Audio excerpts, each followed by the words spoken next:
Hey YouTube, welcome back to the branch office channel. Today we're going to put the oil pan back on the 2.7 since we've determined that the contamination that we found was limited to just being in the sump itself. We got that all cleaned out and have decided to move forward with this engine. To do this project, you're going to need a couple of things. Porsche would recommend that you use Loctite 5900, which is very, very difficult to come by. I know some of the websites sell it. Pelican sells it in a small tube for like $15, and probably another, I don't know, $12 to ship it from California here to the East Coast.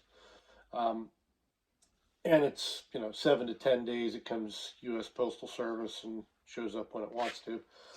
Don't have that kind of time or patience to wait as much as I would like to use the recommended sealant.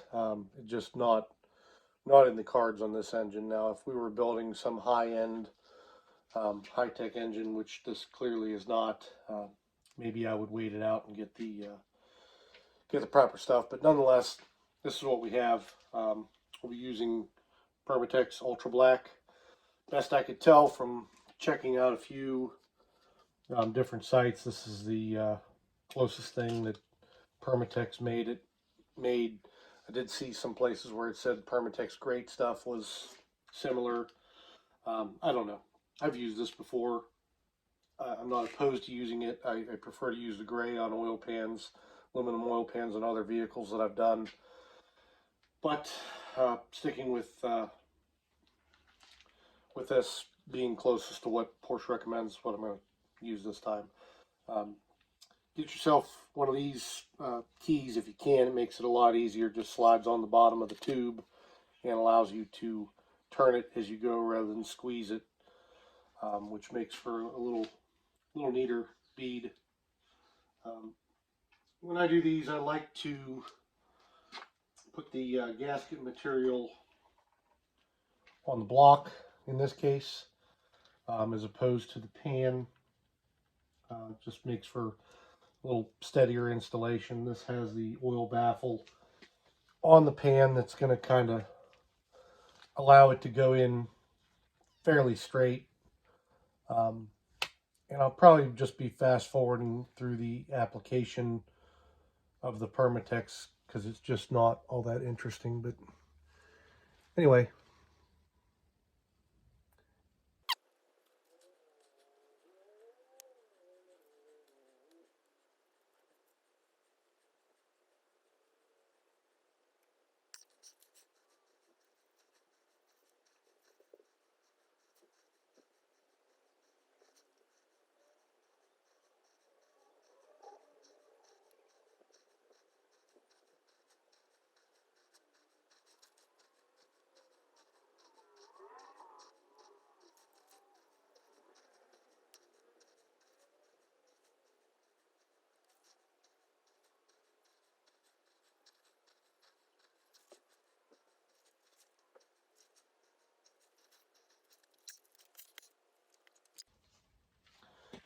Okay, now that we've got that all done, a couple things. First of all, you'll notice when you look at your pan that the corner does not have a mating surface here. So you don't want to put any RTV on this area because that would lead to that RTV possibly just coming off and getting the oil pan and clogging up the strainer. Likewise with this portion over here, you don't want to go around that with RTV. So make sure you look at your pan and make sure you're putting RTV where you want it to go. To install, I'm going to put bolts in two opposing corners and try to set this on as gently as possible without disturbing the bead of RTV.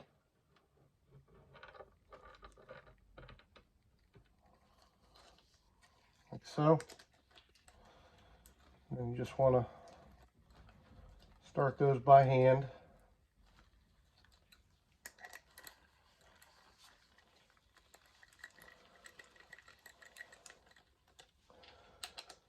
A couple things on the bolts. Wanted to go with new bolts just because some of them had a little bit of corrosion on them when I pulled them out, and they had lost some of the I don't know if I'm saying it right, chromite coating, the green coating that comes on them. It's really a rust inhibitor. Steel bolts and aluminum threads don't always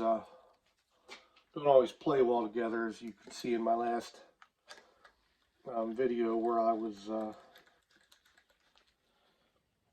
in fact drilling out one of the steel bits that did not want to come out peacefully.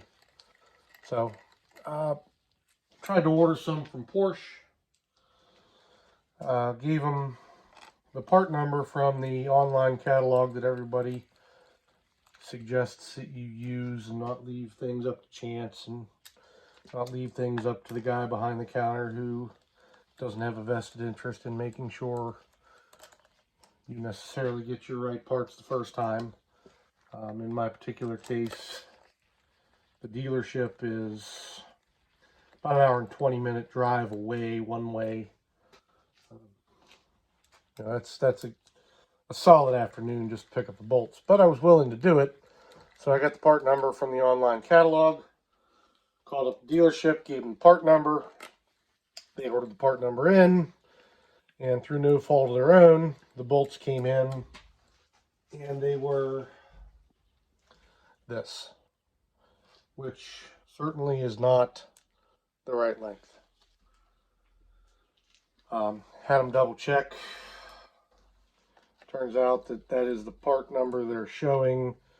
They had no way of figuring out how to order in the 20mm long bolts as opposed to the 16mm long bolts. So I just went to my local supply house and got myself some bolts, because this has drug on long enough. I'm going to pause you for a minute while I go get the torque wrench and get these torqued down. Be right back. All right, we're back.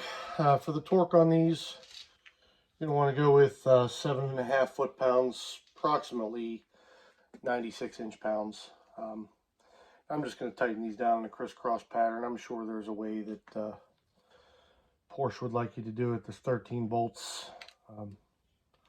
Just keep track of what you're doing. All right, there we go.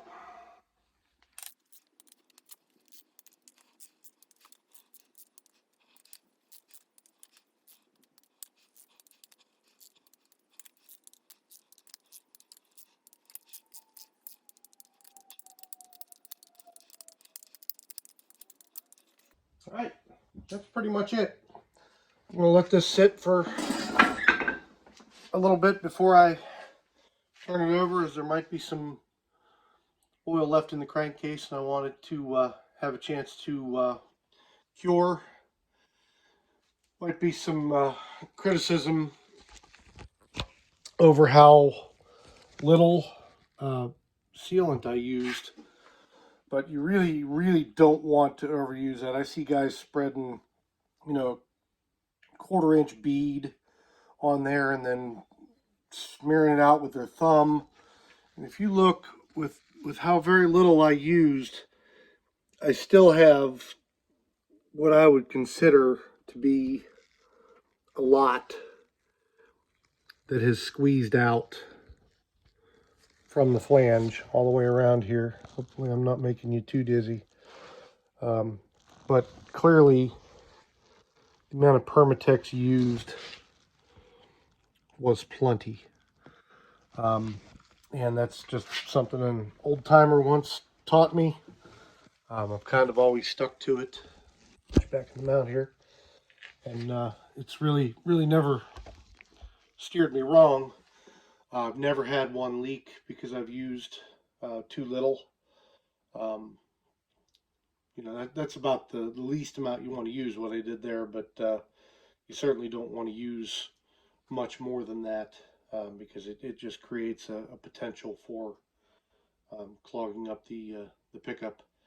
Anyhow, that's it. Pretty simple installation process. And if I do down the road decide to go with a deep sump, if this engine works, I would probably, that would be one of the first modifications I'd want to go with, just simply to give more oiling capacity and more cooling capacity to the engine.